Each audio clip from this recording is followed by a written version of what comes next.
واسأل القرية التي كنا فيها والعير التي أقبلنا فيها وإنا لصادقون قال بل سولت لكم أنفسكم أمرا فصبر جميل عسى الله أن ياتيني بهم جميعا إنه هو العليم الحكيم وتولى عنهم وقال يا أسفا على يوسف وابيضت عيناه من الحزن فهو كظيم قالوا تالله تفتأ تذكر يوسف حتى تكون حرضا أو تكون من الهالكين قال إنما أشكو بثي وحزني إلى الله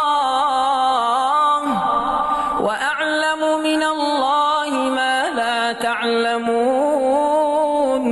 يا بني اذهبوا فتحسسوا من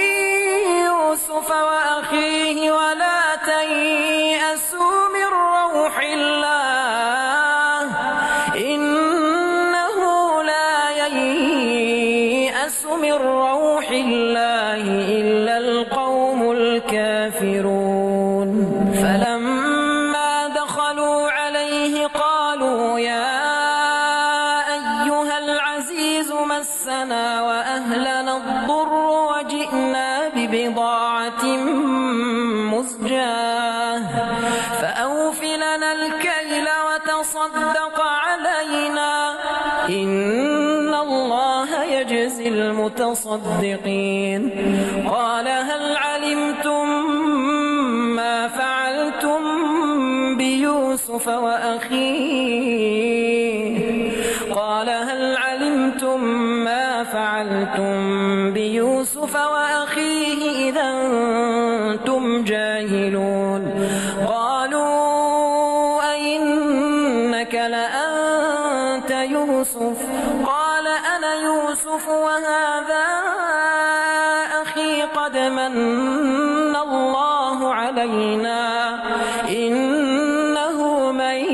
يتق ويصبر فإن الله لا يضيع أجر المحسنين قالوا تالله لقد آثرك الله علينا وإن كنا لخاطئين قال لا تثريب عليكم اليوم يغفر الله لكم وهو أرحم الراحمين اذهبوا بقميصي هذا فألقوه على وجه أبي يأت بصيرا واتوني بأهلكم أجمعين ولما فصلت العير قال أبوهم إني لأجد ريح يوسف لولا أن تفندون قالوا تالله إنك لفي ضلالك القديم فلما أن جاء البشير ألقاه على وجهه فارتد بصيرا قال ألم قل لكم إني أعلم من الله ما لا تعلمون قالوا يا أبانا استغفر لنا ذنوبنا